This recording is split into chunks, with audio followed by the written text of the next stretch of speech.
সময় সময় সেটা কতটা কার্যকরী হলো তা খতিয়ে দেখার ব্যবস্থাও করতে হবে।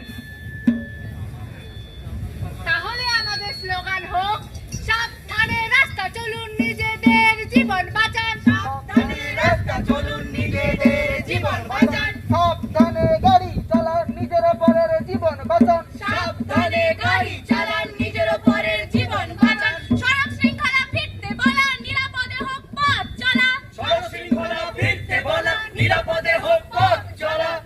শোনো সবাই, ইংরেজিতে একটি কথা আছে, life is precious than time.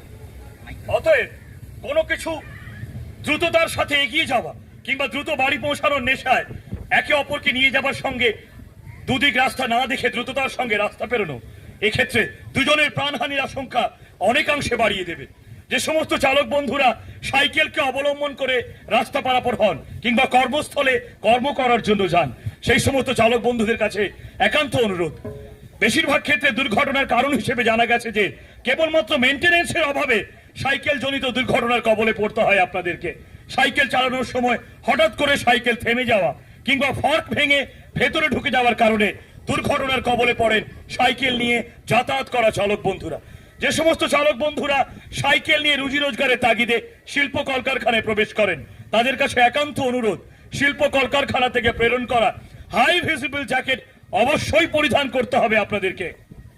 আমার মনে হয় আশেপাশের সমস্ত স্কুলগুলোতে যদি শিশুদের পথ নির্বাহ বিষয় নিয়ে শিক্ষার ব্যবস্থা করা যায়, তাহলে যেমন ওদের জীবনটা বাঁচবে, সেই রকম শিশুদের মাধ্যমে ওদের মা বাবা আত্মীয় পরিজন ওদেরও জীবনটা বাঁচাতে পারবে। অতএব তাহলেই তো পথ দুর্ঘটনার সংখ্যা কমতে বাধ্য।